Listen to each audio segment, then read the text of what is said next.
gentlemen, what's going on? Welcome to episode 169 of the ItsObviousGaming podcast. I'm one of your hosts, Preston Pugh, and I'm joined by my two best friends, Garrett Drake. Good morning, gentlemen. And Jacob Alka.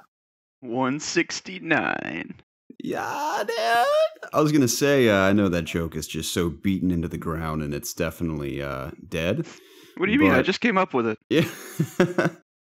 Yeah, just kidding, man. I haven't heard that one before either, but I was going to say, you might as well celebrate the 69 because it's only going to happen every 100 episodes, and it's been 100 episodes since our last celebration, 69. So might as well give it a little tip of the hat, because it's a classic number to land on when you're doing a podcast, or really anything that's numbered for that matter. So here's to you, 69. Here's to you. Cheers. How are you guys? I'm great. Go ahead, Jacob. No, I was just going to say I'm great. Very refreshed. Got some good sleep last night. We were all here remotely, which is strange. None of us are actually seeing each other. I was going to say, we've made history. There's a lot of weight to this podcast. We've made history 2 weeks in a row. Last week, Jacob joined us remotely for the first time, and we were at Preston's house recording. Now, this week, we are all in our own separate homes recording remotely, like Jacob mentioned. So, no video once again, of course. If we were doing a Google Hangout, I guess we could have done that. But hopefully, we'll be back together here in the near future. I'm starting to question whether the video version's even worth it at this point. Obviously, it'll always go on YouTube regardless. But if you guys even give a mere shite about the video version of the podcast, let us know and we'll keep doing it. But if it's totally useless, then we won't do it anymore. But it's good to be here with you guys remotely. It is 11:52 a.m. I have coffee in hand, and I couldn't be more excited to talk about video games, and specifically Spider-Man spoilers, which we will get to, and I will have linked, I promise, in the description and pinned in the comments below. Wait, so you're going to spoil the whole game for everyone, Garrett? Yeah, man. It's about time. Okay. We're actually late to the party of the spoiler talk. Yeah, for sure.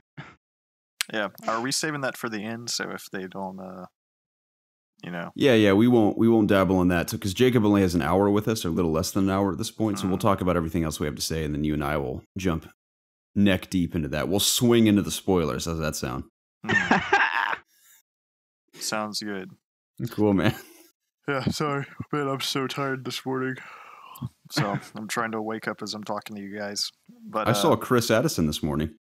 Oh wow, that's cool. Really? I met him to drop off some amps that were his and another buddy of ours, and they're officially out of my hair. I have so much more space in my little office now, and I think I'm going to bite the bullet. I'm going to move my TV and PS4 over here. I'm going to leave the footstool in my room because I need it to relax.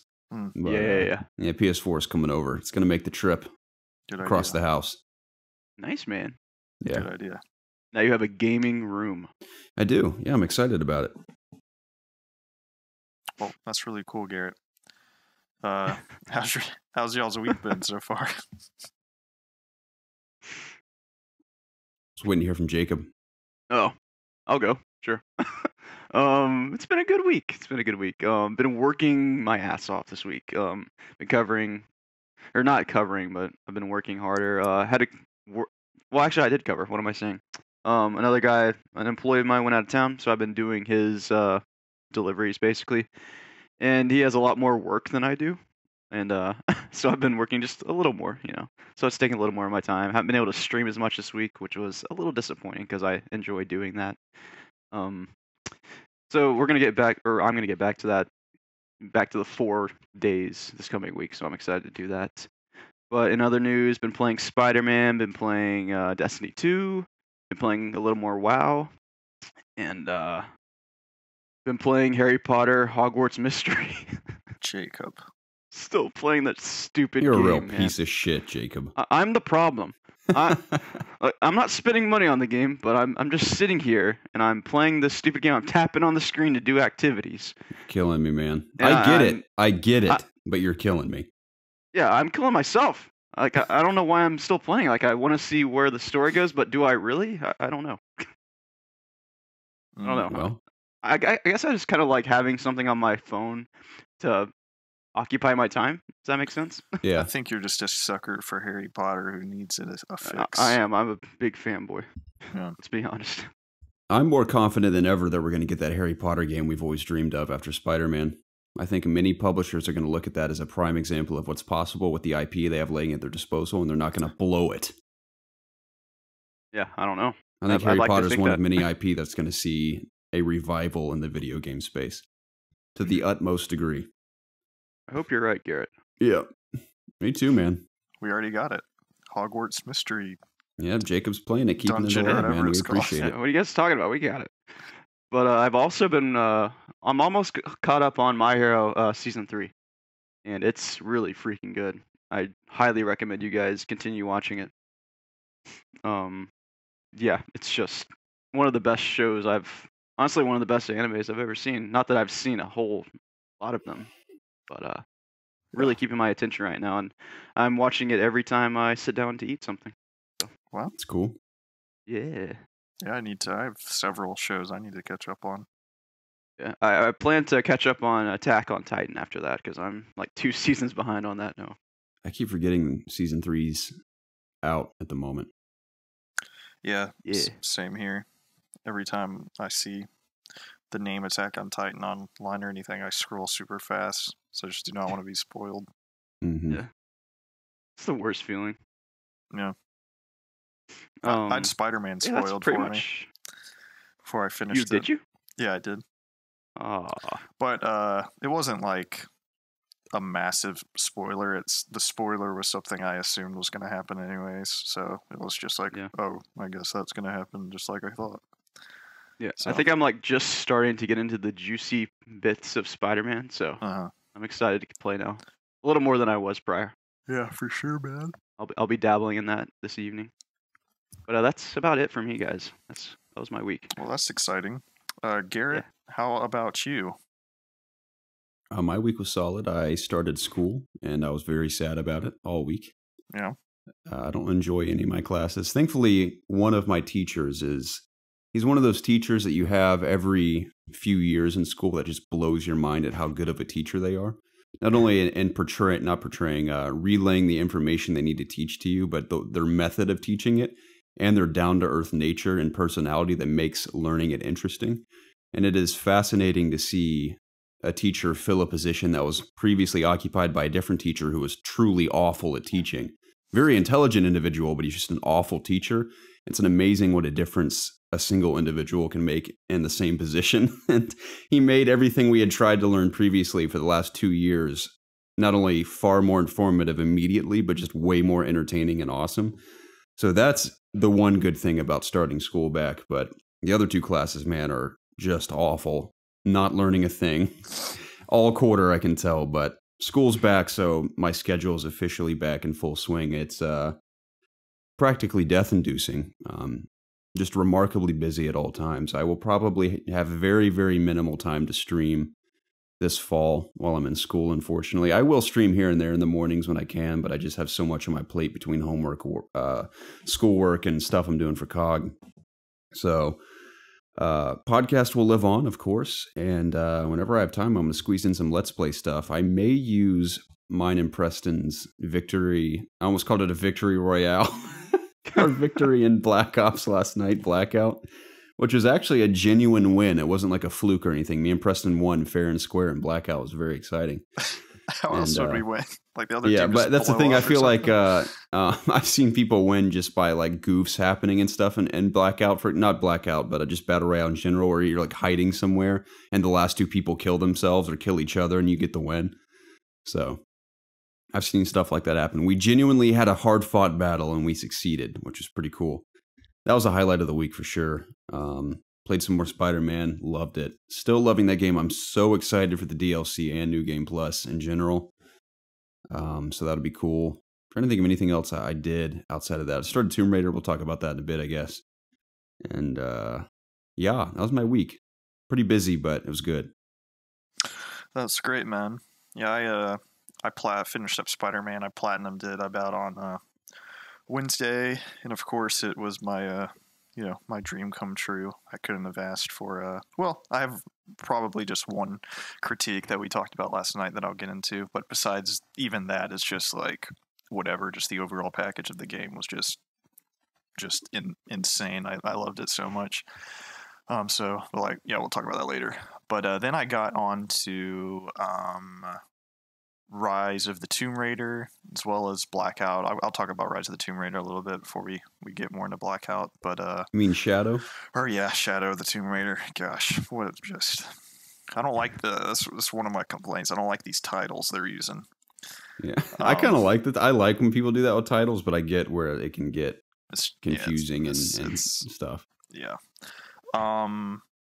It's pretty good. It's Yeah. it's pretty much just more Tomb Raider with just more tombs. So I guess that's good for a Tomb Raider to have more tombs, I guess. For sure. They're longer tombs. There've been I've done about 3 or 4 tombs, and for the most part, they're and I'm talking about like the optional challenge tombs. They are very satisfying. They just make you feel smart when you complete them. I haven't been able to just like completely breeze through them. There was one that really stumped me, but I think I was stumped more because I couldn't like find something that was like in my face than the actual puzzle itself. Like I had to open these shutters for wind to blow in, and I like stood there for an hour and couldn't figure out what I was supposed to do. But once I figured it out, it was like the easiest thing of all time. It was just staring me in the face. So that was the only one that really kept me up a little bit. But besides that, it's just fine. The combat is essentially the exact same. The only thing that's different is that you can cover yourself with mud, and you can like attach yourself to these vine walls, and she just like whips out her knife and just looks very, very angry. And then you can just absolutely massacre people with this shank that you've made.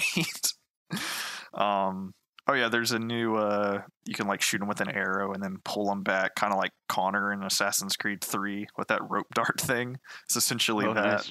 Nice. Yeah, so far those are the only 2 new combat things that are really notable.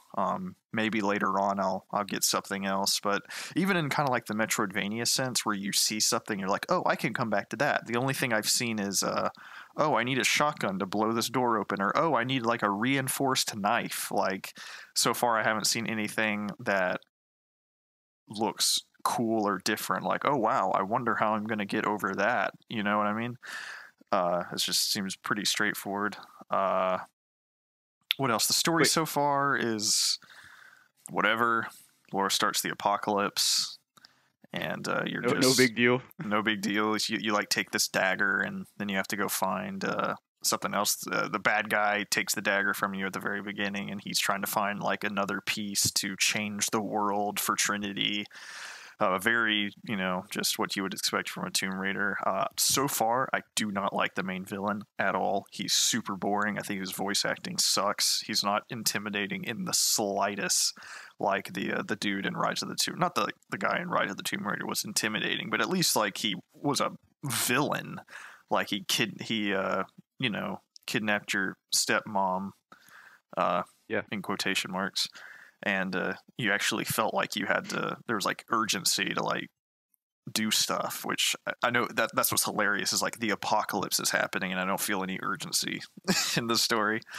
The locations are very similar so far. It's just in the jungle. I'm pretty sure the entire game is just in the jungle, which is whatever. I kind of wish it would be more kind of globe-trotty like the old Tomb Raiders were, and kind of like Uncharted is. I'd like to see just a lot of varied environments in Tomb Raider. So are the spaces do they feel like as big and open as I feel they feel bigger than Rise. I've been in 2 hub areas so far, and they're pretty big. They're populated with a lot more people. There's like shops you go to. There's people that you can just go talk to. So it definitely feels bigger, and also the underwater segments are not just they're fully like open, not like in Rise how you just push one button to dive and you're like at one level underwater. It's full. you can fully explore the underwater, which is fine. I know nobody really likes underwater stuff that much, which is hilarious when developers like we got full underwater like sections now. Like, yeah, everybody was. I was asking thinking for about that when I imagine when they were pitching ideas for what they want to do for Shattered, like where have we not taken Laura yet? Like, what's her final frontier? Like, oh, we've gone to the mountains, we've gone to the jungle. What can we do? They're like, let's put her deeper in the water. Yeah, that was like one of the main things they marketed. Like, go deeper with Laura this time around. And that's the thing, though. I will say, I don't think the swimming mechanics are bad at all. I think they're very responsive. No, they're fine. Like there's I saw in one review, I forgot who wrote it. Maybe it was Kotaku or something I read, where they were just going on and on about the underwater segments being like insanely hard because I've played through 2 already, but there are stealth segments underwater, and I thought it was a pretty funny comment. They were like, yeah, everybody loves that, a force stealth / underwater segment. That's what everybody was asking for. But they're super easy. There's just like eels and piranha underwater, and you just have to hide in some seaweed as they swim by, and then you swim past them. So it's not they're not very long at all either. Like, you know, they're pretty quick. You can just get through them fairly easy. What would you rather do, the MJ missions and Spider-Man, or the stealth underwater levels with Lara Croft? Definitely the MJ missions for sure. Okay. All right. Well, I'm not going to continue shouting now. Thanks. The water missions are way shorter, and so far they're fewer than the MJ missions. So, crap, what else was I going to say? Oh yeah, one of the main things, and granted I haven't gone in like immersive voice mode or whatever, so I guess that's my fault, but it is very distracting that I show up at this like ancient civilization and everybody's speaking perfect English. It's very just weird. Yeah, I told you I turned on immersive voice acting for a bit, and I did like it a lot. I just wasn't in the mood to read a bunch of subtitles. Yeah. So I turned it off, but I think that's awesome that they have that option. I've always kind of wanted that in a game where you're in a foreign country, and that's very cool. Yeah, and I understand that it's, you know, a game and they want Laura to talk to these people, but it would just be cooler, in my opinion, if she couldn't talk to these people. Like, what if they needed to figure out a way to communicate, or through like exploration, Laura can somewhat become versed at the language and then attempt to talk. Just kind of like make that a gameplay dynamic. Yeah, I think that'd be cooler, and it would match. Or she could have a translator. Or that. Just something. It's just like Laura's just like talking perfect like English, and they're like, hey, what's up? What's up, guys? It's just been kicking it in the jungle for the last 4 decades. Yeah, it's ridiculous. And those people in the jungle, the voice acting is it's really bad. It's really bad. It's like after playing Spider-Man, where everybody just gives a pretty stellar performance, just the NPCs in this are just awful. Laura sounds good. I had a nice hoot Jonah sounds from that kid good at the beginning. What's that? Oh yeah, there's a Jacob at the beginning of the game. Like apocalypse starts, and no spoil. This is like within the first 30 minutes, and you're like traversing through this city where a tsunami's happening, and there's this little kid hanging from a window, and he's literally going, "Mommy, don't let me fall, Mommy!" Like just the most stereotypical Spanish accent of all time, just like "Mommy," and then he falls. And dies. Oh no! I know, this little kid falls and dies, and oh my god, it's hilarious. It's so funny because I was laughing. Like this kid just fell off a building, and I'm laughing because of how bad his voice acting was. He's like, ah! When he falls. It's really bad. Oh man. Now I've been looking at a few Steam discussions, like the forum in Steam, and there are some people, dude, saying that this is the best game they've ever seen graphically, and I don't understand at all. Like the game looks fine. Like it's fine. Like Laura's character model looks like, her face looks fantastic. Jonah looks fantastic. Everybody else just looks like the faces range from like spectacular to just the animations have always just been weird in the Tomb Raider games, like how she shimmies, how just she's also very floaty too. You can change direction with your leaps in mid jump. Yeah, that's that just style. I know this is extreme nitpicking, but I just think it's a little ridiculous how when you switch weapons, the weapons on your back just disappear now. Like I just think that drives me crazy too, man.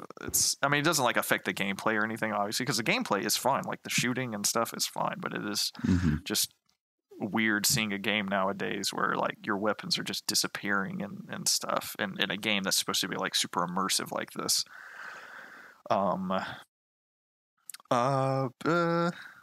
But yeah, those are kind of like the only things I can really remember right now. There were a few texture problems that were really weird with an outfit I was wearing. Like they had these little frilly things on her arms, and they were super pixelated and like weren't even connected to her shirt. But I restarted the game and that fixed it. So I guess that's not a big deal. Again, relating to Spider-Man, all the optional outfits I've had for Laura, there's just weird clipping and problems with it. And after having just played Spider-Man, where like literally every single costume you wear in that game is like flawless, like it looks absolutely insane and perfect pretty much. It's just very noticeable. And playing this on like, I was playing it in 4K, but I got a few dips, so I'm just playing it in 2160 with just everything maxed out. And I think it, the picture is not as sharp, but just graphically it looks better. So that's how I'm playing it right now. But even with it like maxed out, I still think like Spider-Man graphically looks better than this game. And I'm sure that has to do with just the dev time and stuff. Like Shadow of the Tomb Raider probably didn't take I mean, honestly, like if we're gonna be honest here, Shadow, this game feels like just like we need to put out another Tomb Raider game. Like it just doesn't feel like they added a whole lot. And I hate the whole like, oh, this is like 2.5 or this is just an expansion to Rise of the Tomb Raider, but it kind of does feel like that in a way. But I know I've been ragging on a little much, but I do enjoy the Tomb Raider games, the Rise and stuff, and this one is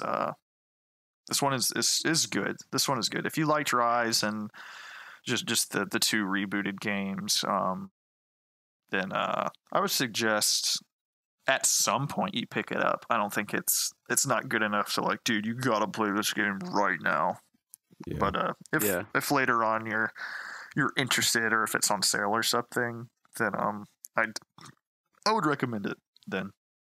But yeah, I think that's what I might wait for is, a sale, or just, somewhere down the road where I want to chip something off my backlog. I'll probably do that, because I do want to. I'm assuming this is the conclusion of her story. I mean, I don't know. That's what it's the end of the beginning. Yeah. Oh God. Yeah. I have a good feeling about the future of that franchise, though, for real. Yeah, I think they need to kind of just take a break, maybe a little bit. Crystal Dynamics is working on the Avengers stuff. Eidos Montreal needs to go back to Deus Ex.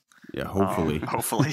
And then they can kind of regroup and then come back and really make like the big sequel to the Tomb Raider franchise. I know you and I talked about it briefly on the phone the other night, Preston, but Jacob, what Preston and I were saying, if they took a 4 to 5 year break, I think that'd be plenty of time for Lara Croft to kind of literally fall back into the shadows. And then when she has her reemergence, people will be genuinely excited. It can be a true next-gen Lara Croft adventure that I think could be globetrotting. You can go back to the old school way, but every time you globetrot, it's that big next open area to explore and do tombs, blah, blah, blah, blah, blah. Yeah. Like every open area we've had in the previous games, just in a different environment every time. Like the snowy place, the desert place, the forest, I don't know, all kinds of different environments you can mix together, and then really maybe start from the ground up, maybe a new engine and add some more mechanics and new animations and blah, blah, blah, blah, blah. And you really could bring it if they had enough development time and have enough time to plan to release it in a window where it is not affected by anything else like the previous 3 games. Because I feel like this franchise has not had the time and release window it's deserved to really shine. And like people recognize the good qualities, but obviously there are a lot of things holding it back. But like you and I talked about, Preston, if they had that development time unhindered where no one's rushing it out the door and not forcing it into a spot that's surrounded by games that are going to eat it alive, I think it really could be outstanding. So hopefully like they say, this is the end of the beginning of her story. I hope they take all the time they need to really launch her into the next gen with the time she deserves, because I think it could be truly awesome.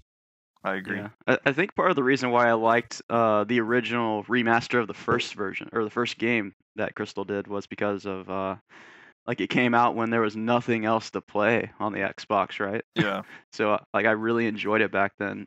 But you know, as the series has gone on, you know, obviously more and more games are coming out on the, you know, the current gen consoles and whatnot. So it does seem like it got, you know, just overshadowed by so many other games throughout its life cycle. Yeah, and I was telling Garrett about this too earlier, is that Square has been really weird about sales figures for Tomb Raider. Like, they're always disappointed with the sales, even though it does fairly well. But I just, Lord knows how good this game is going to sell, just with the time it came out and just kind of the, you know, the response that it's getting. I mean, it's not getting, and I want to reiterate, it's by no means a bad game. Like, these issues I'm bringing up are just whatever. They don't make the game, like, necessarily, like, less fun. They're just, like, little things that would really just, like, put it over the edge and, like, you know, help the immersion factor and stuff like that. Like, the gameplay is fine. It's just, you know, like I said, just Rise of the Tomb Raider, which is solid.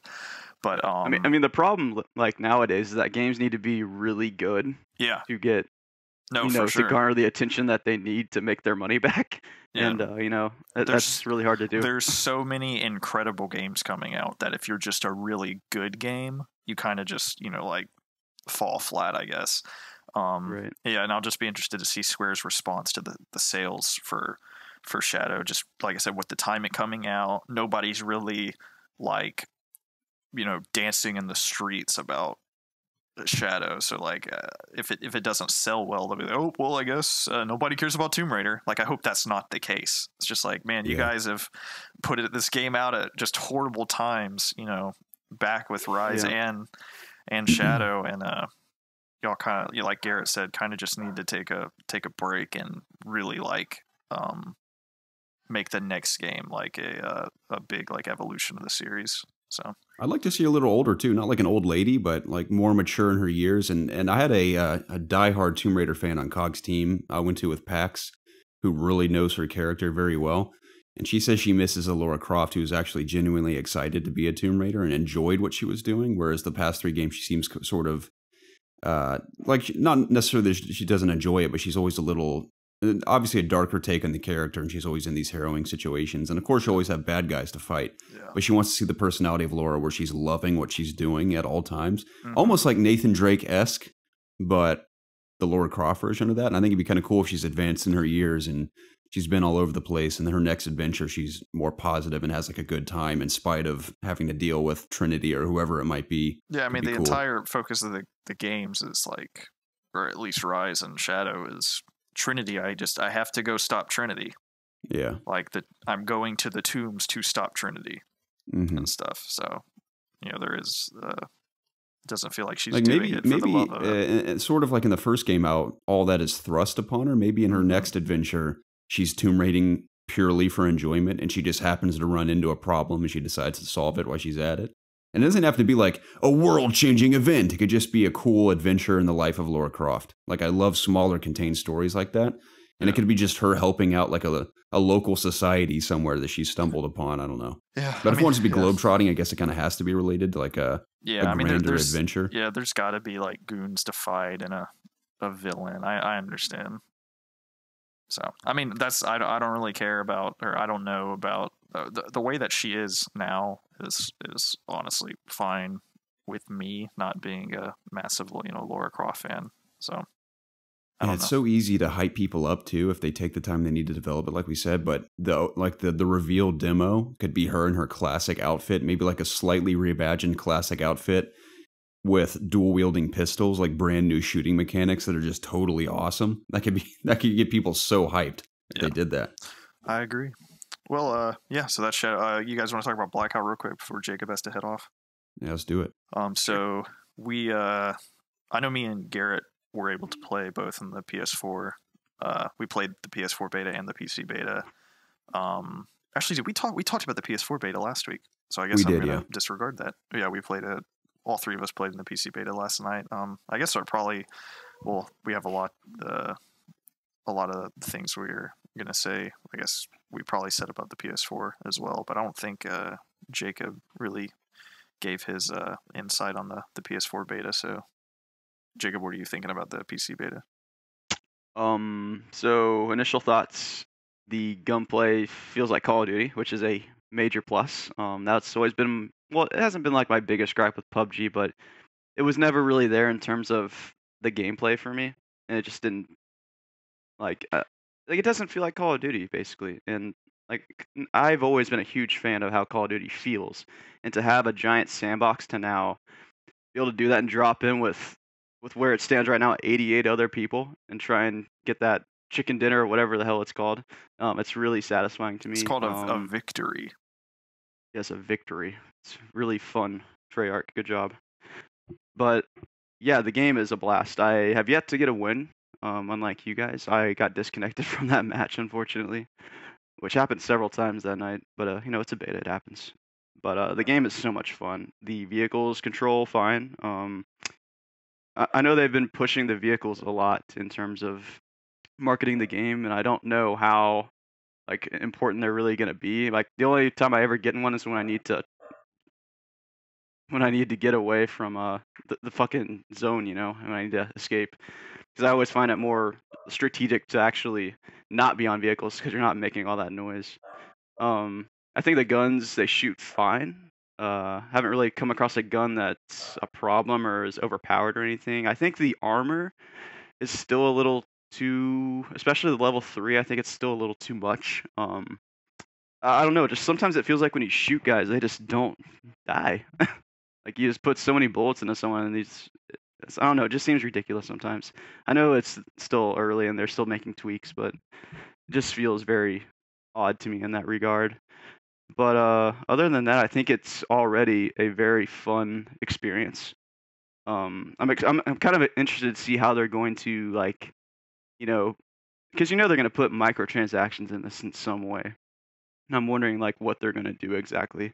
Like, are they going to go the Fortnite route, or where they're just going to put a shit ton of skins in the game, and they're going to charge us the $60 to buy the game, and they're going to charge us for skins?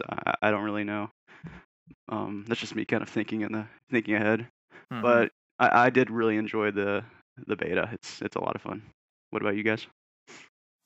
No, I enjoyed it as well. I don't have really anything to add on from what I said last week about the PS4 version. Besides, I like playing with keyboard and mouse, more. Yeah. I do better. I love the field of view. Yeah, the auto aim is like insane. I know you can turn it off in the console version, but then it puts you at like a massive disadvantage to people that have it on. But there are just some situations when there's like 2 or 3 guys and you just try and shoot at them, and just the gravitation towards somebody you're not trying to shoot at is just massive on console. So it's nice to just be able to aim really good on PC. I do definitely need to make some upgrades to my computer before I get that game, because I'm running it on medium right now to get the most frames at the moment. So it's kind of dampening my experience a little bit. So I definitely want to upgrade. Like my in PC what way? then. Just because it doesn't look good? Yeah, just graphically. I mean, I can tell you, graphically maxed out, it's not really a looker. Anyways, it's pretty ugly. Yeah. Like I've watched other people's experiences playing the game, and it just looks a little better than mine. Yeah. So. Yeah. Like I know it's not like it's not gonna look how the multiplayer is gonna look, for example. Yeah, I mean it's the regular. It's a really big map. They want it to run smooth and stuff, so that's understandable. Mm-hmm. But Garrett, how about you?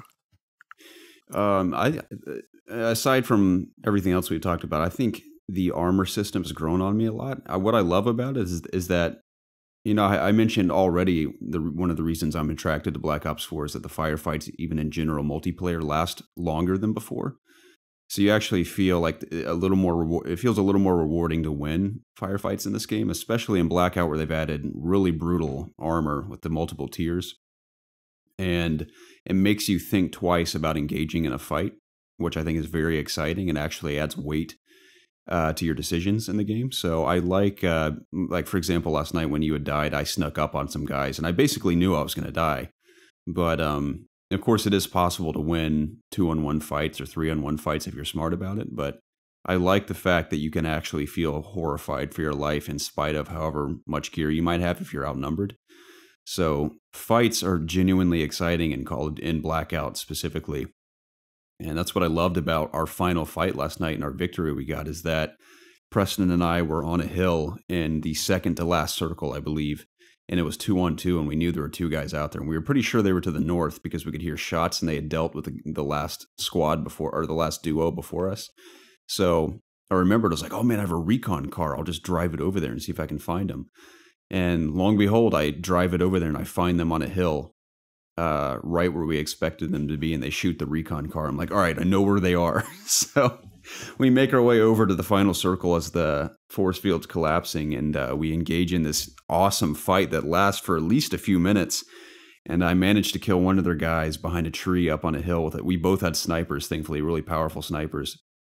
And we killed the one guy, and I tried flanking the second guy, and he managed to down Preston and ended up down a hill. And long story short, we ended up killing him in this epic fight at the end. But it was just super cool. It was a normal Call of Duty match like back in the day. You know, you'd shoot someone and they die instantly. And if it were like that in Blackout, I feel like it wouldn't be as exciting.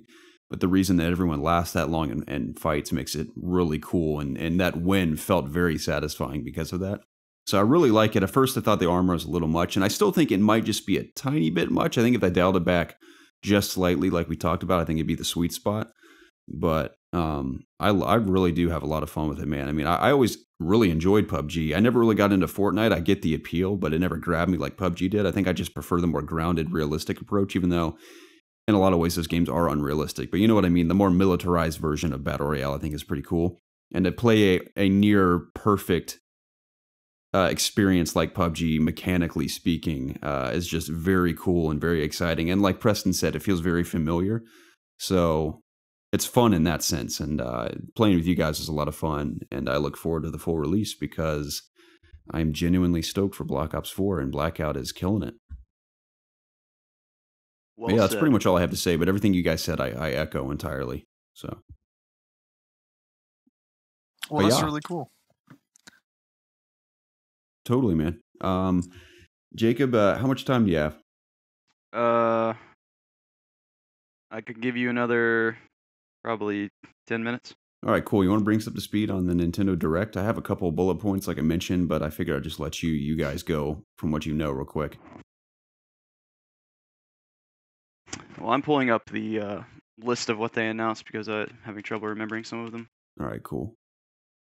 I remember Animal Crossing got announced, just like that's the big, obviously that was the big thing. Yeah. Mm-hmm. That Luigi's Mansion 3, I didn't even know there was a Luigi's Mansion 2, if I'm being honest. I think it's on like 3DS. Interesting. Yeah, I watched the entire Direct, and those are like the only things I remember. That and like the online service.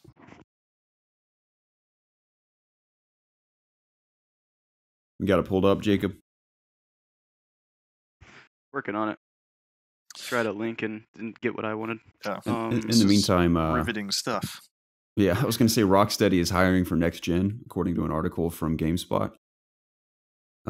Still have no clue what they're developing. It could be any number of things. Part of me hopes it's Batman, because I still think they can do more with Batman. But at the end of the day, even if WB Montreal takes on another Batman game, I'm down for that. But whatever they're doing, they're planning for something special, that's for sure, according to all the stuff I've been reading. It's probably going to be like some crazy puzzle game or something. Yeah, call me selfish, man, but for some reason maybe I have issues, but I don't know if I'm interested in seeing an original IP from Rocksteady yet. I think I just am so craving more Batman from them that I'm insane. But I know I imagine they're more than capable of developing an original IP, but at the same time, you got to imagine you got to consider their success with the Batman franchise and what WB's willing to let them do. I feel like at this point, with all their success, they deserve to create their own IP. But I don't know if they're going to remain in DC like we've talked about or what. At the end of the day, Preston, what would you rather them do? Superman, Batman, or something totally original? Yeah, I'd like to see them try Superman because I just have no clue how to make a good Superman game, and I'd like to just see some really competent people try and make one. Mm-hmm. Like I know we've talked about it before, but just how do you make a game with a dude with that much strength and the ability to fly everywhere and just kill everything literally in like one punch with I guess just like, oh, I've got kryptonite in me and I'm not strong now. Like I just want to see just somebody's take on how to make a game like that. How about you? Or no, I you already agree. said Batman. I'd be fine with Batman. If it is Batman, I'd like to see like a really interesting take, like maybe Batman Beyond or something like that. Just like I'd be down for that for sure. a new type of thing. Almost feel like that'd be perfect, considering. Well, that's the thing though, because remember at the end of Arkham Knight, spoilers for Arkham Knight if you haven't played it, but everyone finds out Bruce Wayne is Batman, and he activates the what do you call it, the Night Protocol, something protocol. Yeah, I remember getting the actual ending after you 100% it, and I remember like I don't even honestly remember. It was like he used like scarecrow gas or something and turned into a big bat thing and flew at somebody. Yeah, I remember seeing that on YouTube. Yeah. I have no idea. I don't know what that means. I would like to see a grizzled old Kevin Conroy Batman again with Terry McGinnis, or maybe an original take on Batman Beyond. I don't know. Yeah. But I think that'd be really awesome. Jacob, how we doing? I got a list now. All right, cool. So is the Luigi's Mansion? Is that? Yeah, it's Switch. Okay. Yeah. I am excited for that. I played the first one somewhat, and I want to play this one a lot. I feel like Luigi's always been in Mario's shadow. He deserves a game like this on the Switch. So I'm excited to see how it turns out. There's a lot of stuff announced for the 3DS. I'm not going to really mention it because who cares? But new Super Mario Bros. U Deluxe coming to the Switch. So that's basically, I'm guessing, a remaster of the Wii U games, Super Mario and Super Luigi U. You guys gonna pick that up? It's coming out in January. No. Yeah, I probably won't either. But it is there for those who want it. They talked a lot about their online service launching. I think is it this coming week? At some point, it's September 18th. So whenever that is, I believe I will not be getting it. But those who like playing NES games will certainly have something to somewhere to play them now, for sure. And also they announced alongside that the NES style controllers. How do you guys feel about those controllers? They look cool. Did you hear that you have to be a member of the online service to even order them?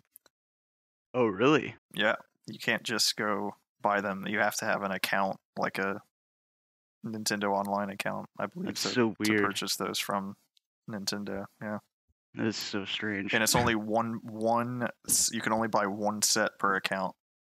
So I guess that's to like. Fuck, man. I guess that's to prevent scalpers or something. Nintendo is so strange.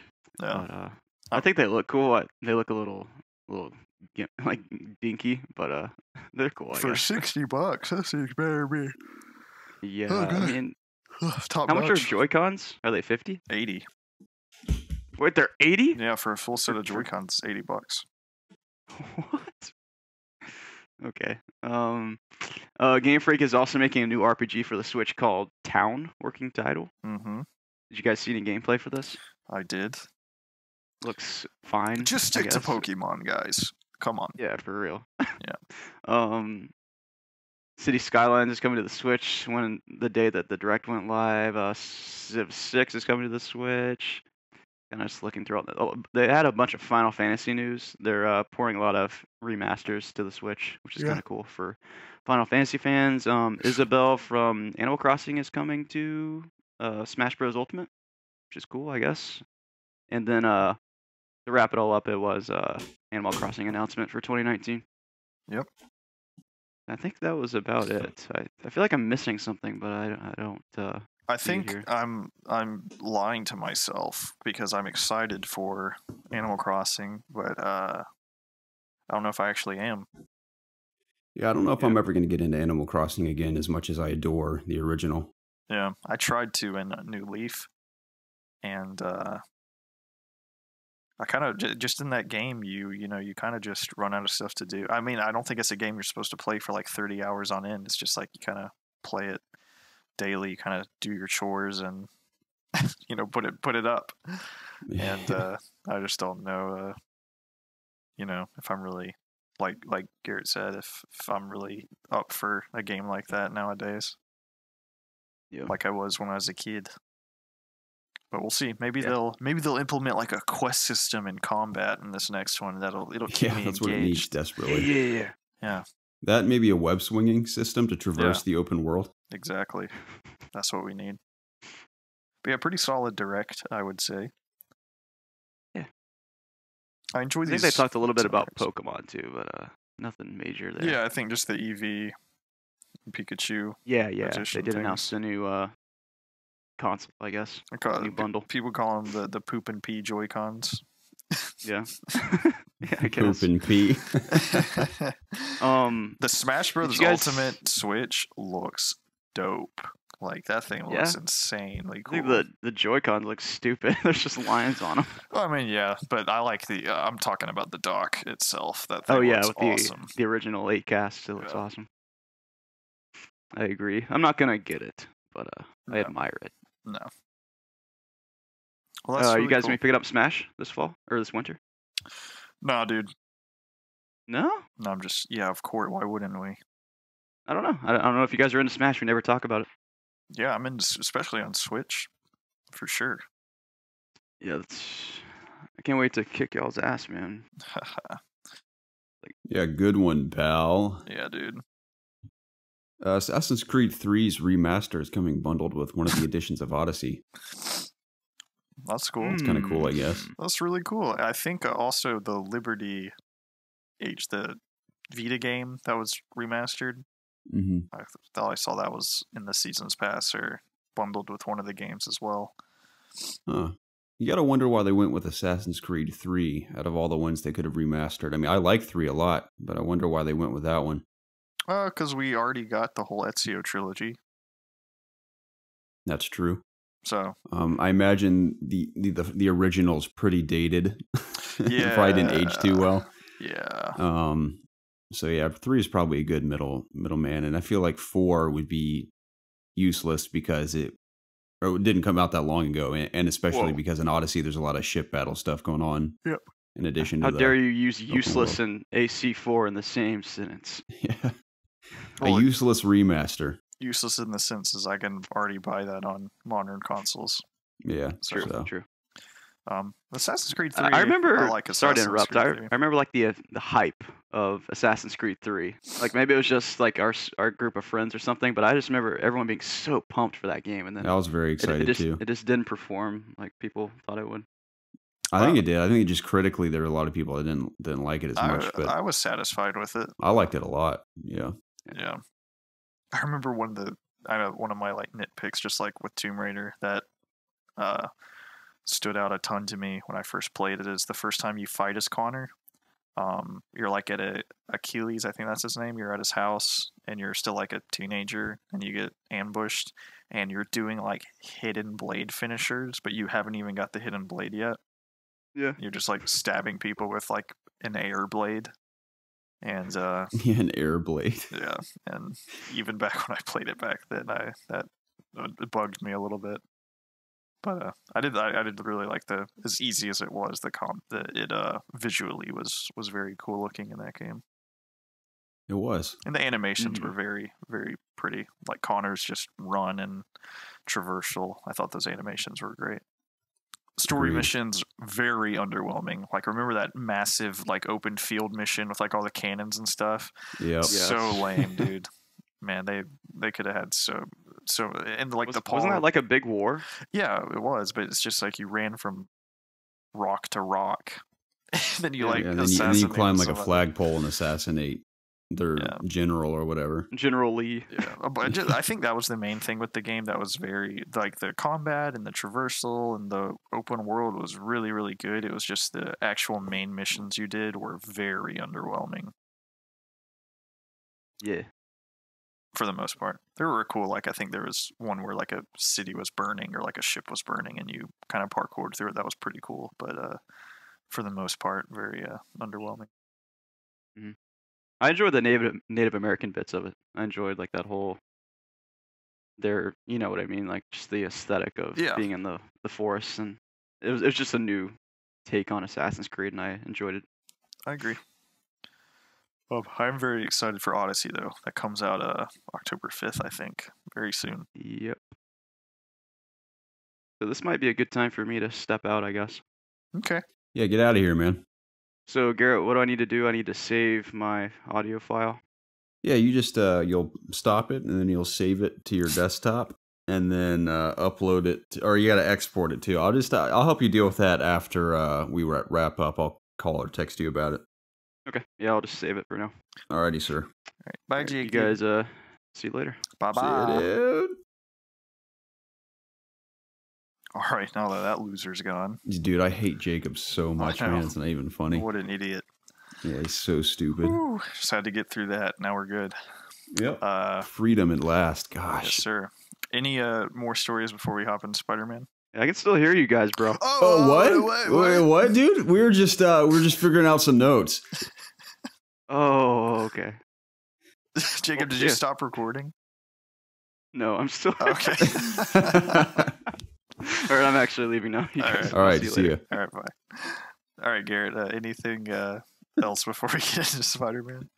No, there probably are other news stories, but I didn't really mark them down. They must not have been too significant, so it's all good. Yeah, yes. All right, let's get into Spider-Man. I guess you can pretty much just leave the podcast now and then just come back at a later date when you've finished, because I think this will probably take up the remainder of the podcast.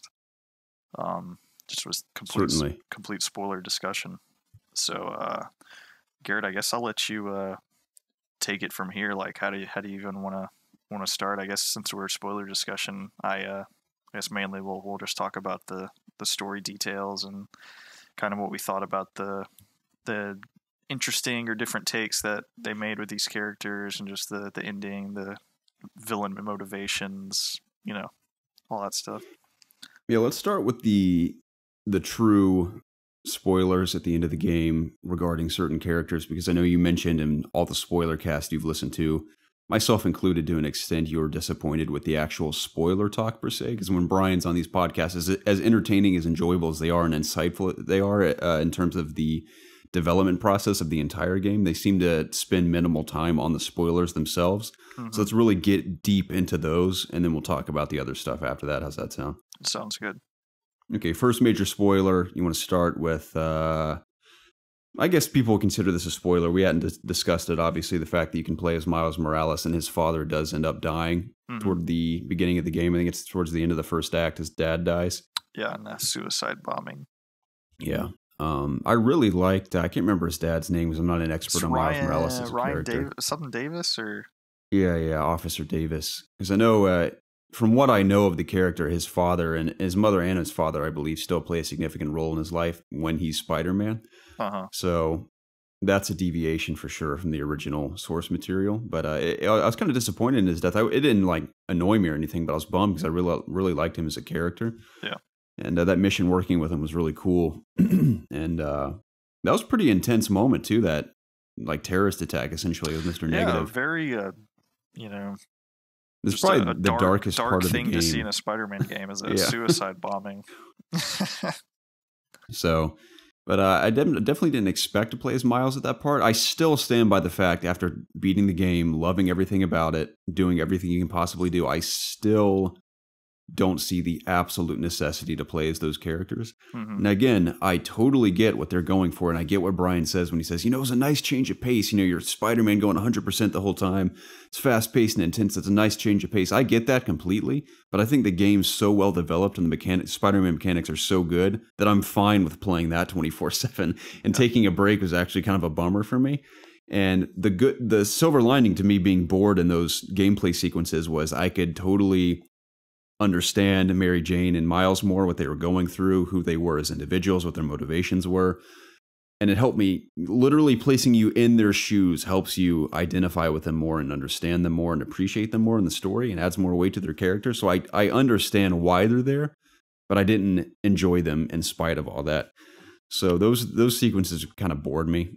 Yeah, I like what you said about the final Mary Jane mission was pretty cool, which I don't want to jump around too much. I guess we'll get to that in a minute, but yeah, her final mission was pretty good. Yeah, there were one mission per Miles and Mary Jane that I actually enjoyed. I thought the Miles going to get medicine, having to escape from Rhino was pretty and cool. Everything. Yeah, that was cool. And then the final Mary Jane mission in Norman Osborn's penthouse, just the stealth. That was the first time that they kind of like let the rope off of you in a stealth section where you kind of had, like two full. I know that's funny. Like you had a full room to like sneak through, but it wasn't as yeah, two different paths you could take. Yeah, it didn't feel as on rails as the previous sections of the game. But I liked exploring the penthouse and going into Harry's room and reading things in there, looking at like the TV in there, and Mary Jane talk about how Harry and Peter and her used to watch TV in there and stuff. Just kind of getting more backstory on these characters in this universe we really don't know anything about. So a lot of world building in those missions that I liked, especially the latter half of both Miles and Mary Jane. And like what you said, to cycle back to Miles for a second with the Rhino mission, it definitely makes not only that villain, obviously, but the world feel much bigger. And I like what they say about, you're a normal person in a world full of superheroes. And it really did feel that way, sneaking around as just being totally helpless as Miles. And again, I just like being in the presence of those villains is just cool, which we'll talk about their boss battles here in a bit too. But it made the world feel bigger, which I really liked a lot. That's what they really nail, is you really get a sense of the history of that world. And there's still so much more to learn about these characters and where they've been with specific events in their past. But yeah, the world just feels very big and well established and lived in, which I really, really liked a lot. Yeah. But yeah, I guess it's a nice transition into talking about Harry in particular. How do you feel about the direction they've taken with his character? What character you cut out?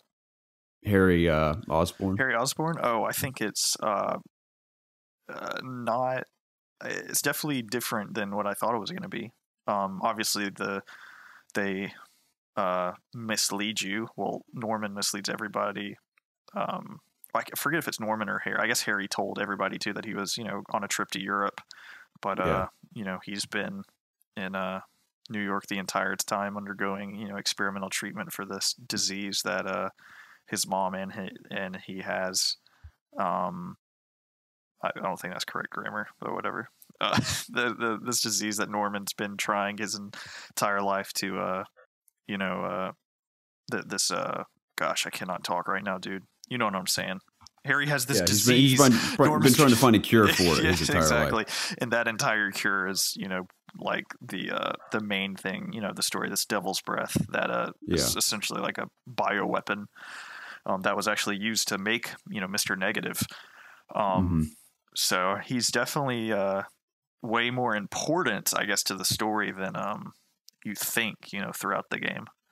But the only, you don't even get to interact with him, but the only things you really do for him are those side missions with those research development centers. So, what did you think about what they did with him? It was a cool reveal. I will say, like I said, the main path of the story never surprised me at all. I mean, Miles was bitten by a spider like I expected. Not necessarily the way he was bit by the spider, but I knew that was coming.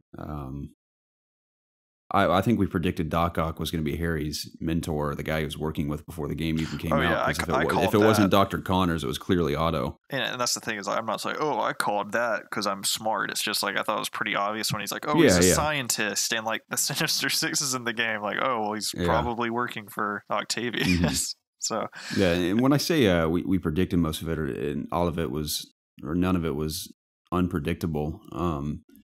that's not a bad thing at all because I loved every moment of it. I thought it was excellent. It's one of the best Spider-Man stories I think I've ever seen. And I haven't read many of the comics at all, so I can't attest to any of the comic lines. Mm-hmm. But in terms of the movies I've seen and some of the TV shows I've seen, it's definitely one of the best Spider-Man stories I've seen.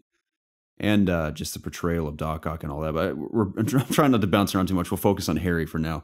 Mm-hmm. So that was definitely a surprise to see him. It was a surprise sneaking around Osborn's little penthouse and discovering that Harry had been sick and he had been taken care of in his bedroom, and there's like a hospital bed in there and stuff. It was even more of a surprise when you find out he wasn't in fact in Europe being cured or treated, but he was, like you said, in New York still in that chamber where Norman walks up to him at the end, and people think it may be the symbiote as it shoots out from Harry and attacks the glass where Norman's standing. Yeah, I mean, maybe it's the symbiote. Maybe sure it's, does look like a symbiote. I mean, that or some sort of Green Goblin disease, like in Amazing Spider-Man 2. I don't know. Mm-hmm. I mean, I think that. Basically, I mean, I'm sure that's kind of like the disease it's hinting at is like something that does that. But I know they said he was going off to Europe for experimental. An experimental what's the word I'm looking for? Treatment, and maybe that's the symbiote. Maybe that they're using that as an experimental treatment. To try to cure him. Yeah, that'd be interesting. I mean, I think you said in some comic line or some universe somewhere, Harry is Venom. Yeah, there that does exist. I can't name what it is, but I saw that in either a video or read about it just recently. Yeah, I think that so they could be going that direction. I think that would be freaking awesome. Now, I can't imagine. Now, let's say that is a thing. Like, let's say Harry becomes Venom. Who is going to be? You can't have Spider-Man without. I mean, I guess you can, but like, I'd be shocked if there isn't a Green Goblin at some point. Like, is Norman going to be Green Goblin? Right. That's a good question. I mean, they hint at Norman's tech to be Green Goblin multiple times. Yeah. And even like paraphernalia around his apartment and stuff. I mean, you saw those bombs. Nods. Those bombs, hand grenades in his thing. They're the Green Goblin grenades. They're purple and everything. Yep. He even has the helmet, like the prototype helmet that Mary Jane puts on that can see structures that can be damaged or that are weak. Mm-hmm. And even has those goblin, like exotic goblin masks from history that are in his apartment kind of spread out and everything. So all the nods are there. And again, they how even would said, he get his powers? That's what I was. It may be an attempt to, I mean, they could go any number of ways. It may be an attempt to, let's say Harry does indeed become Venom, and Norman obviously will feel personally responsible for that. So maybe he takes these performance enhancing drugs like he does in the Spider-Man movie to try to become physically stronger to deal with him. It's like, oh, I'll use my grenades in an armored suit I've created, and unintentionally becomes the Green Goblin. I don't know. And it's hard to predict who the main villain of the next game will be. What if he there's like through the spider research he's doing, what if he figures out a way to just make himself like super strong or something like that?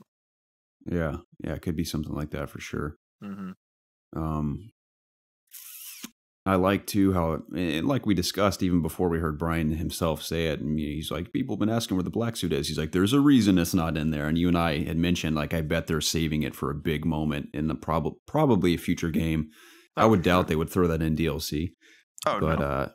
I'm excited if they made their original Spider-Man costume look as cool as it does. I can't imagine how cool they're going to make their version of the black suit look. So I'm stoked to see that eventually. I think it's clear as day that they have plans for that storyline in Peter's life because it hasn't been told yet in this version of his character. Mm-hmm. So whatever they plan to do, I have the utmost confidence in them because they nailed it with this game, with everything. Yeah. So very excited to speculate on that. Yeah. So those, I know we talked about how it was pretty like, I'm so sorry. I'm having such a hard time talking. It's okay. Very, gosh, I don't even know what I'm trying to say. Predictable, I guess, as you were saying, like especially the first half. But that ending with Harry, being there the entire time and that treatment, that was a surprise to me. And Aunt May's death, we haven't talked about that yet. That genuinely surprised me and was very emotional to me. Oh yeah, that definitely. entire scene just just everything that Peter's been through, just with Uncle Ben and everything, and his literal last. I mean, I'm assuming that's like his last relative on Earth, right there. I I think think. so, unless they're going the route with his parents, where they are agents that happen to still be alive, because he finds that picture in one of his backpacks. Like, oh man, my parents Yeah. were always going places, or whatever he Yeah. says. I mean, I'm gonna assume they're dead. I kind of hope they are. I've never been interested in the idea of like, Yeah, yeah. Peter's parents are secret agents. Who gives a shit? That entire in the Amazing Spider-Man 2, that just plot line with his parents just so dumb. Like I could not have cared I was less. never into it at all. Yeah. But yeah, just her dying was, and him like I just said, with that being like his last relative, and him having the cure in his hand. Yeah, and having to make that sacrifice. Yeah, and he thinks about it. He takes the IV and like almost sticks it in there, but just that's kind of where just like the Spider-Man part of him takes over, where he has to think about the greater good of everybody else than his own personal matters. And Aunt May would have wanted that to happen as well. Like that was her entire job, was to take care of people. So her sacrificing herself to save thousands or hundreds of people, however many people were infected, she would have done without hesitation. Yeah. But yeah, true testament to the performances as well, because they really sold that moment perfectly. And not only just the performances, but the animators as well, that are responsible for bringing the characters' faces to life and everything. I mean, you feel it and can see it, and it is practically flawless in the delivery, and that's why it's so effective, I think. Yeah. And the writing, of course. And that emotion hits more, especially coming after this Doc Ock battle, where Peter finds out that Octavius knew he was Spider-Man the entire time, and even knowing that he's like messing with Peter Parker, he still was fine with him being a casualty if he gets what he wants. And Peter, with Uncle Ben being dead, and him having no father figure, like he completely I think he even says he idolized Octavius. And for him to willingly try and kill Peter, I mean, tried to blow him up in his freaking headquarters, and actively tried to kill him at the the end of the game.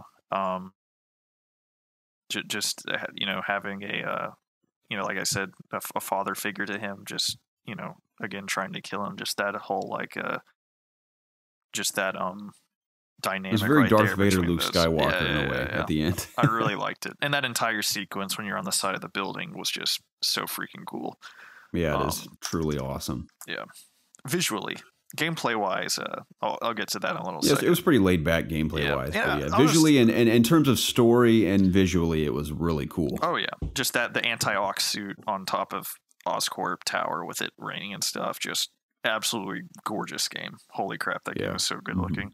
I'll talk a little bit, just since we were talking about that. I don't want to talk about it too much, but that's probably my only complaint for the game, like gameplay wise, is the swinging's perfect. I really love the combat. The combat is way deeper than you think it is, just using especially as you start fighting like Sable agents and stuff. Like once it gets the difficulty ramps up, just you're having to use your gadgets and stuff. So I think the combat is freaking awesome. The swing's obviously awesome. The stealth is cool. But I thought the boss fights were a little, while visually really cool, just a little mechanically lackluster. It's pretty much the exact same thing for every boss. You either throw something at them or just web them up and go do your 4-hit combo and then swing away before they can attack again. Yeah. And yeah, I kind of wish there were a few more mechanics in these boss fights to make them just a little more just in depth, not as samey as they were. But for sure, that's probably I get it too. I mean, it amazes me that the game's quality wise at the level it's at, and they only spent 3 years developing it. I mean, that is truly mind blowing. It looks like a game that was in development for at least 5 years. And this is coming from someone who knows very, very little about game development. So that blew my mind, that fact alone. And then Brian mentioning, it was either Kind of Funny Spoilercast or IGN's, where he mentioned they had plans for more of the Sinister Six, but just due to time constraints, they couldn't pull it off. Now, I think it's safe to assume we'll see more of those villains going forward. Yeah. But I'll talk about, like you said, the pros and cons of those boss fights. Like you said, visually, so cool. And I love the idea. I think Brian says this too. I'm pulling a lot from what Brian says to reference things, because I think it kind of brings things into more of a better perspective, understanding why they are the way they are. And I like, in terms of the story, this being a Spider-Man 8 years into his career, fighting just one of them at one time would seem like nothing to him. Kind of like Fisk at the beginning, where you just totally own him. I like how he takes on 2 bosses at a time. Just makes total sense in the story. It looks cool. It's exciting to play through. But again, I would have liked more mechanics too had they had the time. It'd been cool, for example, with Electro, maybe instead of just straight up webbing him and fighting him, you have to deal with the environment somehow, how he's traversing around with his electricity. Maybe you have to web up some, I don't know, some wires or some outlets or something before you attack him, or maybe water comes into play somehow. I don't know.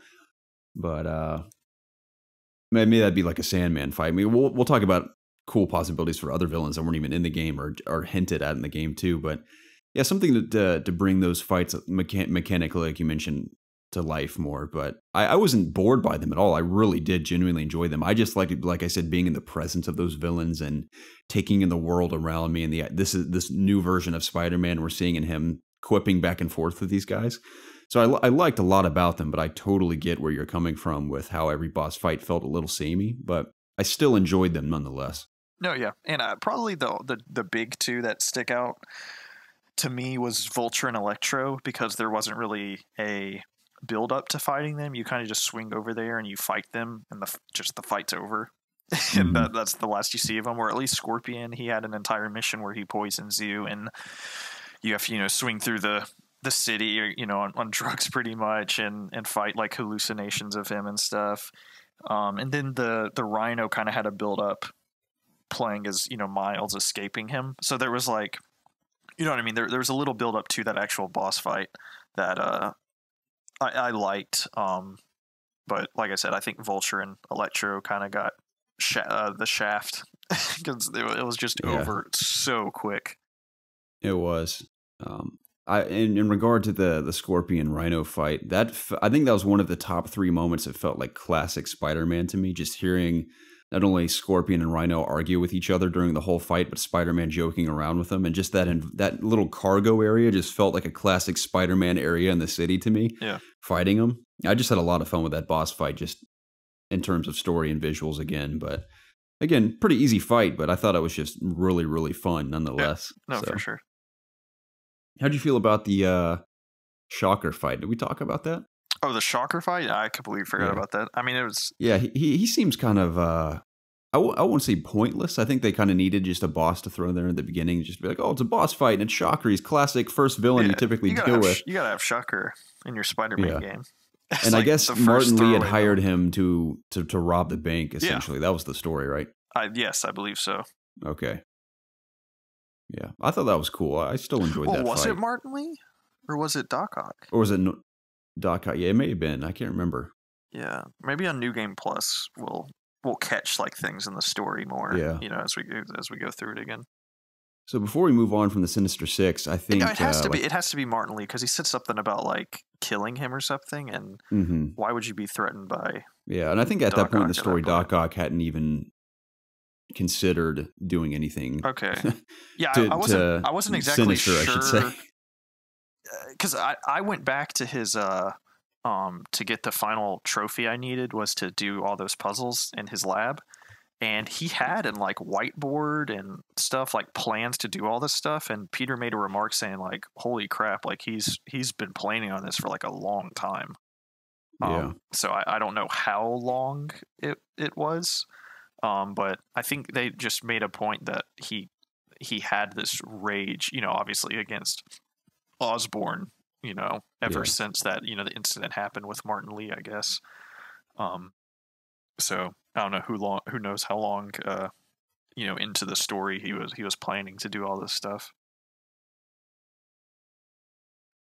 Yeah, I like that feud between Norman and Osborn too. How they were lab partners and kind of had a falling out. And Norman may or may not have stolen Otto's ideas for certain things. Yeah, I liked that relationship they had and that disdain Otto had for Norman. You could really feel that too, again, in the performance and the writing. So yeah, that was pretty cool. And that's what I was going to say about not only Otto, but even Norman and Spider-Man and Mary Jane. Everyone in the story has very clear and believable motivations as to why they're doing what they're doing. And specifically, one of my favorite parts was exploring Otto's hideout in that building. Yeah. Where all of the gear of the Sinister Six was laid out, and you could read or listen to what Otto had to say to each of them about why they were helping Otto. And I liked how Electro's motivation was he wanted to be fully electrified. Pure energy. Pure energy. And Otto's like, I can help you achieve that. I know how to do it. So that was kind of Electro's motivation. Rhino had been trapped in his suit and wanted to get out of it. Otto could help him with that. Vulture has cancer, and Otto can alleviate that somehow. Who else is in there? Scorpion. Needed his records cleared, I believe. That's right. Yeah. So I liked that a lot. And what was Martin Lee's motivation? Because I know they were working together. I think just to get to Norman. They both hated Norman. That's right. They both had that same hatred for Norman and wanted their Norman revenge. Turned on Ock, and Norman was responsible for Lee's death of Lee's parents and everything. Yeah, and in terms of Norman, his motivation with Devil's Breath was purely to cure his son. Yeah. So despite of his arrogant personality he has for the public in a way, I think it's almost like a mask he's wearing to shield his pain and his suffering dealing with not only the loss of his wife, but now the potential death of his son. Yeah, I mean he's doing obviously bad things and stuff, but he's doing whatever it takes to save his son.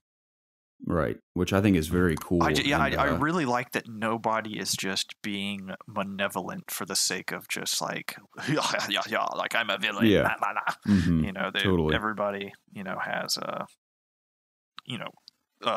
reasons that you can, see, you can sympathize with. Mm-hmm.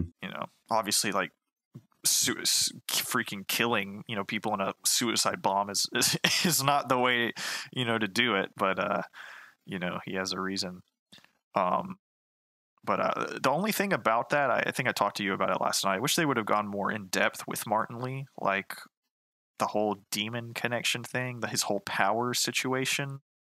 Like I'm not really sure. Like he's Mr. I feel like Negative. It's in there. I just didn't really consume it as well as I could have. I may have been a little distracted. Either I completely missed it, or because I was trying listening and trying to read everything, and I even Googled it, and on Wikipedia it said that there's no true really origin story for Mr. Negative. Because I know he's a relatively new character. I think he's only been around for 5 or 6 years. For how long? 5 or 6 years. Oh wow, really? Yeah, he's pretty new. So I think from what I gather, there's a demon that possesses him. And in order to satisfy that demon, he has to do those, which is silly as it sounds, those negative things that feed that negative energy. And I can't remember how because Spider-Man obviously finds out about this and essentially figures out how to get him out of it. But it's all about pure willpower, I think, from Martin Lee to overcome that demon. And it's kind of a cool allegory for just personal demons, his character, but it's like a literal personified version of a personal demon that causes him to do these terrible things. Yeah. But let's talk about his boss fight, dude. He has 2 boss fights. I'm not sure what I read. I thought I read something saying he didn't have an origin story, but so apparently he he's had that demon since he was a kid. A crewman on a slave ship was the sole survivor of the wreck. He assumed the identity of Martin Lee, one of the slaves. After he became the victim of experiments from Silvermane, he gained a split personality, calling himself Mr. Negative. Only his villainous side remembered he wasn't Martin Lee. His powers are he has the ability to turn people evil, or even good, the ability to generate a sword made from dark force energy. His hobby, as he enjoys playing a Chinese board game with himself. Nice. He has the ability to change to form between a normal human and his negative body energy, and that body he can control and emit black light and the kind of electrical energy used in photograph negatives. Huh. Are you reading this on the internet right now? Yeah. I wonder what his bio says on the actual character bio in the game, because I in haven't the read game, it yet. Yeah, I'm not seeing that here. There might be some answers there. Yeah. I'll look into that. Let's talk about his boss fights. I think his first boss fight in the train station was, I think his Grand Central Station. That was pretty awesome to me, set piece wise. I like how it starts in the train one? station. Oh, yeah, the first one? Yeah, that was cool.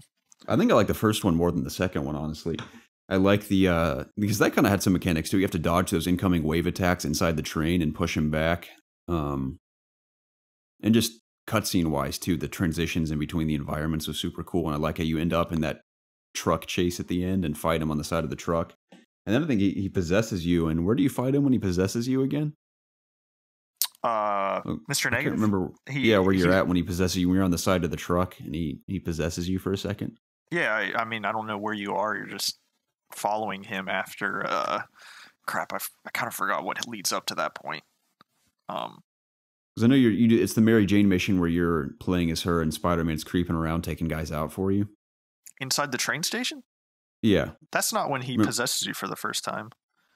I know, I'm saying when you chase him out of the train station, you're hanging on the side of the truck and he grabs you and you become possessed and you transport somewhere and fight him again. I can't remember what it is. Oh, I mean, the second time you fight him is at the very end before Doc Ock and the... Yeah, and he's that big demon. Yeah. But I know when you're chasing him on that truck, he touches you and you have that vision and you fight him somewhere for a minute. I just can't remember where it's at. I don't remember. I remember that happening. Yeah. I don't know where it's at, though. Mm-hmm. But I really did like that fight a lot. It was a cool set piece. Mm-hmm. One of my favorites in the game, for sure. For sure. What are we missing here? I know there's something else in there we haven't talked about, spoiler-wise. There's just a lot of villains that they allude to, like I think Sandman and Mysterio, Lizard, just pretty much every classic villain. I think it'd be great to open with Lizard in the next one. Yeah, that'd be interesting. Like an opening, kind of like with Fisk, but an opening boss dealing with Lizard, and maybe there's like a subplot. Maybe we're trying to help Dr. Connors deal with his Lizard issue. I don't know. Fisk kind of takes you kind of don't even like talk to him after the first act. I just thought of that right now. I like what Brian said about Fisk. He said they wanted the opening to be the end of another story, which it totally felt like that. It seemed like the final battle of Peter's story with Fisk, like this big arc he had with Fisk, where he wakes up and goes to take him out finally. I thought that was kind of a cool idea. Yeah. So from what I read for Mr. Negative, this was obvious, but just his good side obviously made feast, and just with Fisk being broken down, his evil side just could not ignore just like the power gap, and he like just had to take advantage of it. Mm-hmm. Which is obviously explained in the story, but that's all I can really see in a wiki that I see for the game's Mr. Negative. So I don't know, maybe we'll get more, hopefully we'll get more backstory. Nice. What was I saying? Oh yeah, about Fisk, the other villains. Oh yeah. So what do you think, spoiler wise, Black Cat is in the game? She kind of just leads you on a goose chase, but in this case it's a kitty cat chase. Yeah, you get a pretty cool suit once you find her hideout.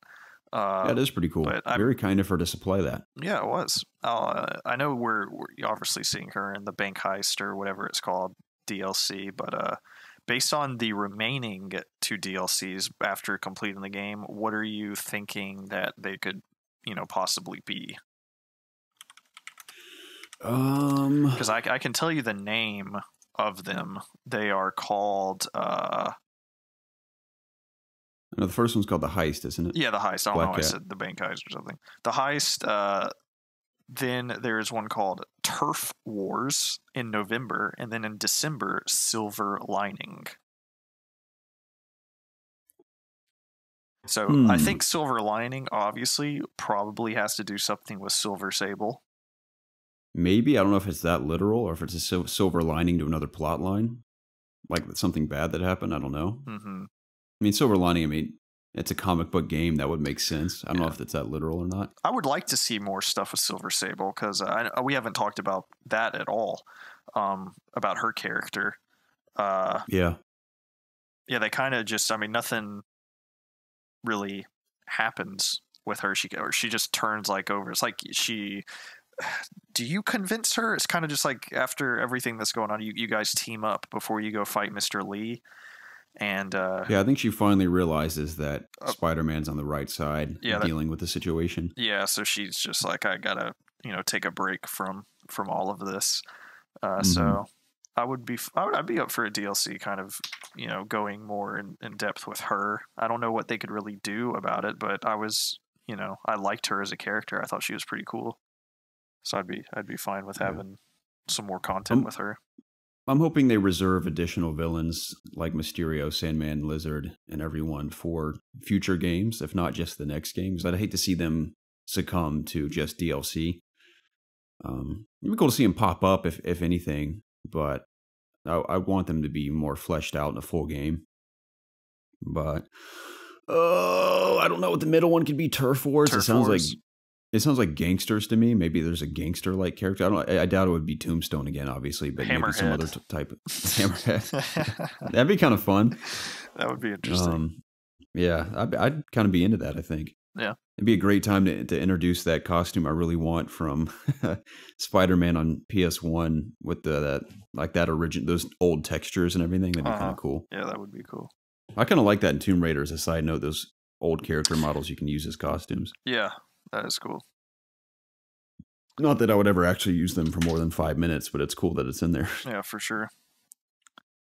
Well, I know these DLCs add, I believe Brian said multiple villains, so hopefully, I would love to just see like a bunch more, like the kind of lesser villains, like a Sandman or just something, like that.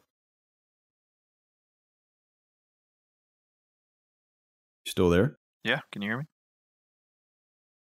Hello? Yeah. Can you hear me? Yeah, I can hear you. Okay. It just sounded like you just cut off mid-sentence. Yeah, sometimes that happens in Discord. Okay. Yeah, I'd be down for that, for sure. Yeah, for sure. I'm trying to think of any other spoilers we have not discussed. Him and Mary Jane smooch at the end. Yeah, so they're back together. Yeah, so I doubt we'll see anything sensual. I mean, maybe sensual. I don't think anything blatantly physical between Black Cat and Spider-Man, considering Spider-Man is now back with Mary Jane. I mean, I don't know, but Black Cat's whole thing is she wants to kind of seduce Spider-Man. Right. So I'm sure we'll see something along those lines. I wonder if this DLC will take place after the story or if it's just like takes place during the story, That's a good question, considering I want to play New Game Plus, and I imagine New Game Plus will land. I think it's going to land in the next week or two, New Game Plus. I think it'll come before the DLC. I'd like to just jump into that DLC mid-New Game Plus if I can. We've talked about pretty much everything, but one of the other main things is Miles Morales getting his powers. Just what is your outlook on just the future of this franchise with Miles having powers? Like, do you think that the next game we could be potentially controlling both of them, with both of them having different powers for different missions? I think that's very safe to assume from a gameplay standpoint, because as we discussed, I'm not an expert on Miles Morales. The only two powers I know for a fact he has are invisibility, which was hinted at before he even gets bit by the spider in the game. That's when I kind of knew it was coming for sure, is when Mary Jane was investigating. She's like, oh, this spider can turn invisible. Yeah. I figured that'd be the one that bites him. But he has that, and he has like a poison sting or venomous sting he can use, which I don't know how that functions, but he has that. So I think it's safe to assume we will control him in the next game. I think it could go a number of ways, but obviously going to maintain and expand upon that mentor-mentee relationship that Spider-Man or Peter Parker and Miles have. I don't know if the next game will start with Miles as an established sidekick to Spider-Man, with them working together in some ways, or if he'll just be getting used to his powers and Spider-Man will be sort of coaching him along while they do that. It'll probably be one or two ways like that. I mean, you and I don't want them to kill Spider-Man at some point, or Peter, and have Miles Morales take over like a Red Dead situation. But I don't know if they'll do that or not, but we'll definitely be seeing plenty of Miles in the next game. Yeah. So that's pretty much my only thoughts on that. Yeah. I love the ending, though. I love that after credits scene where Miles reveals his powers to Peter, and Peter's like, "Oh, it's not that weird," and they both hang from the ceiling. That was a cool scene. It's pretty cool. Yeah. Mm-hmm. How do you feel about Mary Jane? Like, I hadn't really thought about it until I listened to the spoiler cast. But people were making the Lois Lane comparisons, which is totally true. Yeah. But I still really like this version of Mary Jane. It's probably my favorite iteration of Mary Jane. Again, just her passion and her motivation for her work, and why she's motivated to do what she's doing, and not only just for the greater good of the city, but also to help Peter as well. So I like that. I think it was someone in the Kind of Funny spoiler cast made a great point in regard to Mary Jane and Peter trusting each other, with her jumping off that building at a Norman's place, expecting Spider-Man to catch her, and then Spider-Man also trusting her enough to go in there by herself after that certain point in the story. So it really did a really good job of building their relationship and them earning each other's trust. I mean, not that it wasn't already there, but just really beginning to trust each other and kind of fall back into a relationship toward the end of the game. So their whole arc throughout the game from start to finish was just really solid. And some of my favorite moments were when he was in her apartment and obviously tries to leave in his costume. She's like, "You leave your clothes on the floor," and he does that funny thing where he picks them up before he leaves. And then I think my favorite moment is when they're texting, when he's jumping around the rooftops, all flustered about their conversation via text, which was totally relatable too. I thought it was great. So their relationship was very well done, and I love the Lois Lane approach to her character. And I heard someone else say that whoever makes a Superman game is going to have a hard time with Lois Lane now, because now people are going to be like, "We've seen this in Spider-Man already." Yeah. So that'll be interesting, but I loved it. I thought it was really, really great. Yeah, I agree. Yeah, sequel-wise, I'd prefer to avoid playing as Mary Jane again, unless they really give her something interesting to do aside from just sneaking around. Give her spider powers too. Yeah, totally. Instead of Spider-Gwen, it'll be Spider Mary Jane. Yeah, Spider Jane. Yeah. That's what everyone wants. Yes. So, well, I don't know. I think we've covered everyone. Yeah, I think unless I'm completely forgetting something, which I don't think I am. Mm-hmm. But yeah, I guess in a conclusion, I can say once I had my freak out back in 2015 or 16 when this game was released, and the game is finally come and gone, and I can say it is it did exceed my expectations. It was everything and more that I hoped an Insomniac Spider-Man game could be, and I absolutely cannot wait for a sequel. Likewise. I think you and I were talking about it. I think it's safe to assume earliest 3 years from now, latest 4 to 5. I hope they take longer with it. I want them to pour their hearts and souls into the sequel as much as they did with this one. The good thing is they already have the mechanics down. They know they just have to improve on the swinging, maybe add a few more moves. You know, they don't have to start from scratch from a lot of things. They can just... Yes, they have a very firm foundation to build upon, for sure. Yeah. You and I talked about how are they going to tackle the city, because I still love the city. I'm not bored of it. But considering how much more I plan to swing around before the sequel even comes out, between New Game Plus and DLC, and just when I'm bored and feel like swinging around for a bit, how will they make the city interesting? Is that you can't totally change it, because it would just make no sense in the story why New York is totally rearranged. And there's only so many ways you can make it New York City. And I think they really nailed it. I think New York is practically flawless to traverse. So why would they change much of it? But you got to think of how they will build upon the city itself. I think a lot of that will have to do with maybe the time of year, maybe the weather, maybe different things that happen to the city. Like Brian makes a good point in saying the city changes throughout the game, with the Sable outpost appearing, the escaped prisoner outposts that appear, the dystopia it becomes once Devil's Breath is released and people firing at you and it's in total chaos. So that kind of keeps it interesting and fresh throughout the course of the game.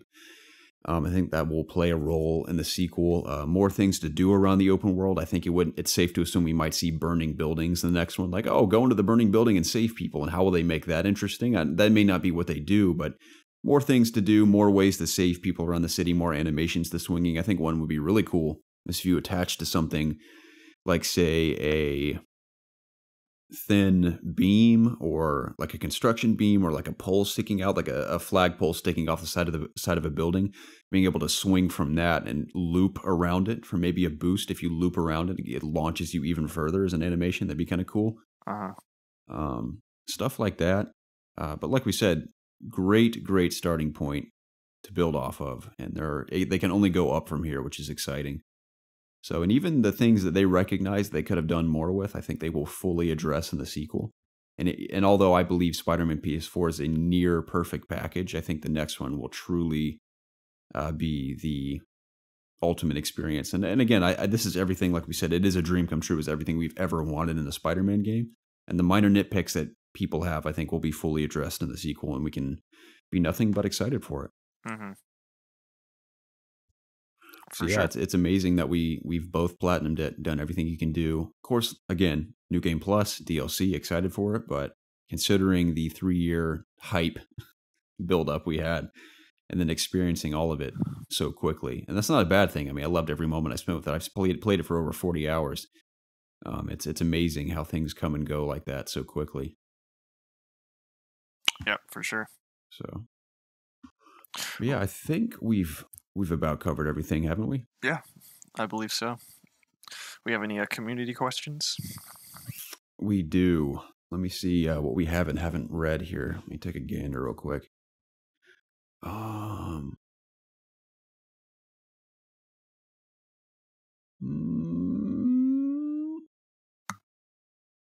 We did the London one.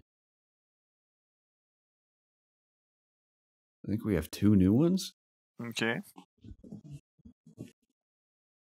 Just kidding, we don't.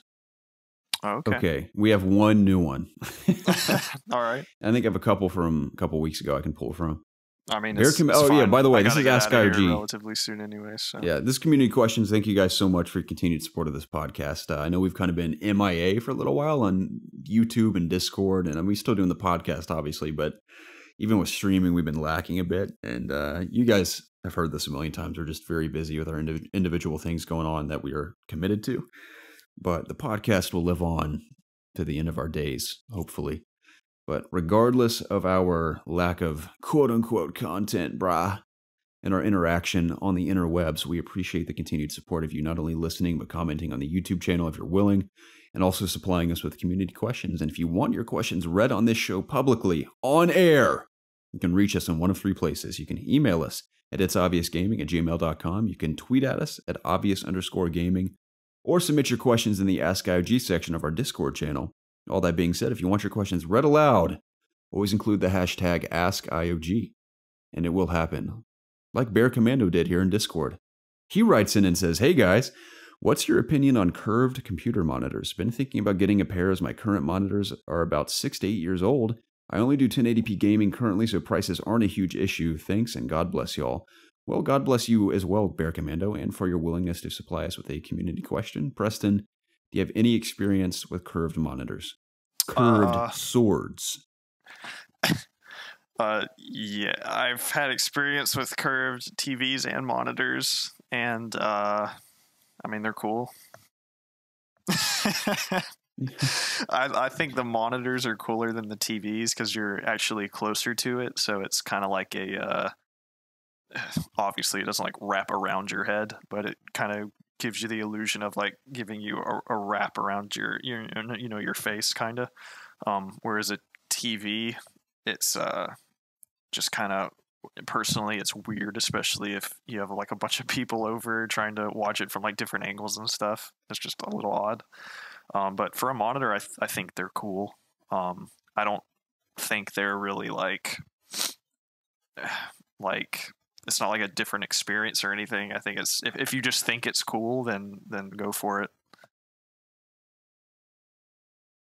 That's all I really have to say. I have nothing to add. They're cool. Yeah. Oh yeah, what is it? I heard those men from Redguard have curved penises.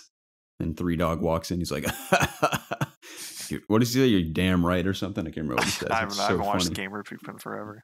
Yeah, that is hilarious. All right, 2018 August.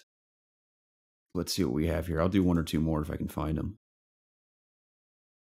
That won't work. Jacob's not here. We can't do that. Oh, we already did the what are you going to name your horse in Red Dead. We did that.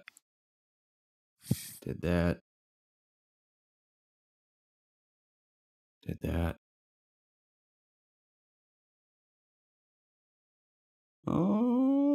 I think we may be out of luck today. That's fine. That's perfectly fine. Well, yeah, send more questions, like Garrett said, to our Discord channel.